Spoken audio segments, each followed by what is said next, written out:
All right, A's Cast returns. Jessica Kleinschmidt here with A's first rounder, Jacob Wilson. Jacob, how are you feeling today? Oh, I'm feeling fantastic. This is a dream come true, just being out here and experiencing all this. So it's been a pretty fun day. You look very comfortable hitting batting practice, and this is not just regular batting practice. You're at the Coliseum, you're in front of Mark Kotze, you're in front of your parents, you're in front of David Forst, but you look like a natural. Are you nervous at all, or are you just kind of letting it be? Yeah, I definitely was nervous a little bit going into the day. I went to bed last night. I was like, all right, I gotta go at least show something, prove to people why I got selected, and got to come out here today and just really enjoy it and really just got to have fun. That was really the end of the day. The night before, does it feel like Christmas a little bit? It did for sure. I think the night before draft was like Christmas Eve, and then last night was pretty much like Christmas Eve, knowing I get to come here today and do this.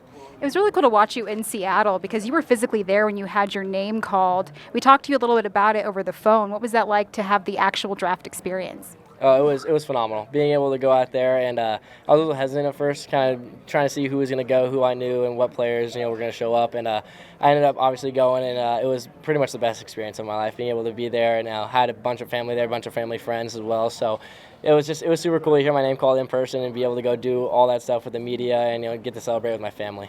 Yeah, you look like a natural. Just look at the actual big league experience, which I really appreciated. Let's talk about your defensive prowess, because the way that you handle the ball in the mid-infield has been really impressive, from the way that your range and the way that you're able to throw.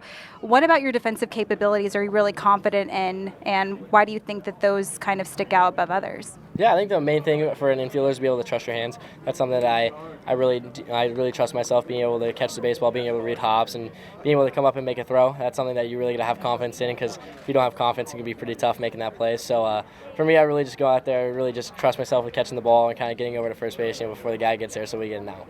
Tell me about your first baseman, though, because I've seen a lot of first basemen who truly trust their infield. Do you have a first baseman that just knows, like, if it's going to Wilson, I'm going to be good?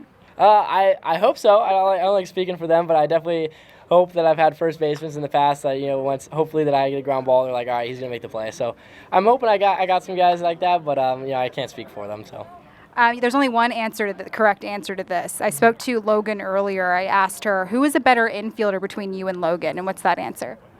Yeah, I'll say her. I'll say her for sure, just because she's. Want to make the girlfriend happy. Yeah, exactly. She's a shortstop as well, so it's pretty fun to go out there, take ground balls with her. We talk smack a little bit when we take ground balls, and it's all fun and games. It's pretty fun to take ground balls with her. So tell me a little bit. Do you guys pick each other's brains about playing, in the mid infield, and how does that work? We definitely talk a lot about kind of going out there and just read different hops. Obviously, softball's a little bit different of a game than baseball. Softball, you have to be quicker, and base paths are shorter, balls are hit, a little bit harder. So for her, she really likes getting rid of the ball versus for baseball with me, I like using my feet a lot because you have more time. So I think it's two totally different games, but we definitely do pick each other's brains a little bit. Before I even asked her the question, she's like, I'm a better infielder. So that's a great answer. So you're in her good graces. And I told you earlier, I'm really good friends with Eric Sim, and he's the king of Juco, and he said straight up, I know you showed off in front of him recently, but he said he's a freaking stud. He didn't use that terminology. It's a family-friendly show. Yeah. But he's the only person to ever throw 95 miles an hour during my Gas for Cash series, an unreal athlete, and he's going to be a stud LFG. So tell me a little bit about your experience with the king of Juco. Yeah, I think one day it was either on an Instagram story or a Twitter post. I think we were in our clubhouse and we saw that he was there, and we're like, all right, we can go over there and throw hard and maybe get some cash a little bit. So he was right kind of near our clubhouse a little bit, so we just walked over there. I think it was me and three other guys, and we went there, and all three of us went. And then I hit 95 on a show for the first time, and he was freaking out. He's obviously a very energetic guy, so it was pretty fun to meet up with him and talk to him a little bit. Is it normal for you to just randomly walk up and toss 95 like it's nothing? No, not really. I think that day I was just really amped up for obviously that video, and he's a very energetic guy, like I said. So be able to have him behind me screaming, it was pretty cool to be a part of that. More content for you two in the future? We'll see. We'll see if he ever reaches out, and I'm in the Arizona area, so we'll see if he ever wants to make a video. I'm always willing to do something with him. He's pretty cool. So. And speaking of video, I know you like to watch a lot of video, and you like to analyze what you're doing. When you analyze this video, are you looking more at the defensive stuff, like at the plate, a little bit of both, and what are you analyzing? Kind of a little bit of both. Going back and watching what I did good in the past, like what are my doubles, my triples, my homers, like what are those extra base hits looking like, what's my stance looking like versus when it's not going good, to be able to compare and see what I need to fix and make an adjustment for myself. And then same on the defensive part, see if there's anything that's different that I can readjust to make sure that I am back to where I'm good and be able to make the play. So kind of just going back and making sure I watch the good video and the bad video so I can analyze the difference of both of them. What's the routine? Do you just like you get a soda, like you get like a spread, or you just like are you under a blanket? Like how do you watch some of this post game video? Yeah, I usually go get some food. It depends on the day. You can range from pretty much anything, but I usually sit down, get a nice little bite to eat, and just kind of play the video and just be able to follow along, chart, make sure, just to be able to see the differences, and then while I'm also eating dinner. So it's a pretty fun time for me to go really lock in on my stuff and be able to watch it and get, like I said, get the difference.